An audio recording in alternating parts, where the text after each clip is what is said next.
Bonjour, bonjour à tout le monde. J'espère que vous allez bien. Ça fait vraiment longtemps. Ça fait très longtemps. Donc aujourd'hui, nous allons parler du palu. C'est quoi le paludisme? Le palu. Il a eu ceci, il a eu le palu grave.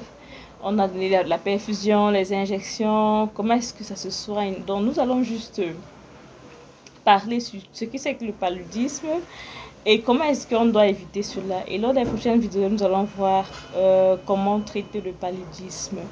Donc, avant de commencer, s'il te plaît, souscris et n'oublie pas de liker, aimer cette page et partager cette publication, partager cette vidéo partout, Facebook, YouTube et autres, WhatsApp. Donc, le palu, c'est quoi? Le palu, c'est juste une infection parasitaire transmise par un moustique appelé l'anophèle femelle. De temps à autre, quand le moustique nous pique vers 16h, 17h, en soirée, 20h, 20h, on dit ah, c'est juste un moustique. Non, l'anophèle femelle, justement, est plus actif à ces heures-là. Avant 16h, donc peut-être le matin ou alors vers midi et autres là, non, ça peut être d'autres moustiques ou alors l'anophèle mâle qui ne donne pas de palu. Mais à partir de 16h en montant, c'est l'anophèle femelle qui est plus active et c'est elle qui donne ce fameux paludisme. Après plusieurs piqûres de moustiques, il y a ce qu'on appelle l'injection. Donc chaque fois que le moustique nous pique, il y a le plasmodium qui entre dans le sang. Le plasmodium, c'est l'agent vecteur, donc c'est l'agent du paludisme même, c'est le paludisme en question qui entre dans le sang. Et après plusieurs jours, après disons une semaine, 2 semaines, nous commençons à avoir les signes et symptômes, par exemple la fièvre, les frissons, donc genre on grelotte là, nous sommes fatigués, les courbatures, douleurs un peu partout.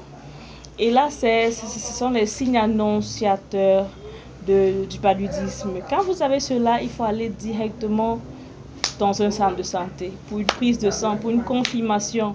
Et avec cela, à partir de cela, on saura comment prendre soin. Parce qu'il y a ce qu'on appelle le paludisme grave et le paludisme simple. Le paludisme simple se traite en prenant les comprimés simplement.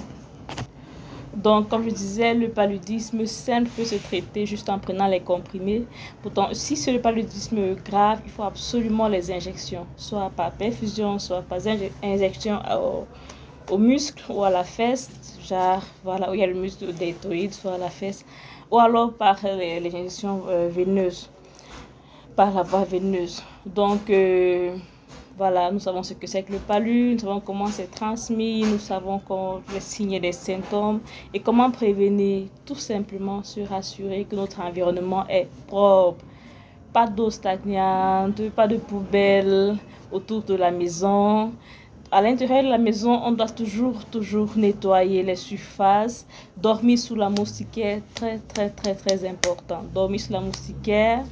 Et même quand nous sommes à l'extérieur, donc vers 16h et autres là, on n'est pas encore dans la moustiquaire. Donc, il faut quand même avoir les habits longs manches pour se protéger assez contre ces piqûres de moustiques.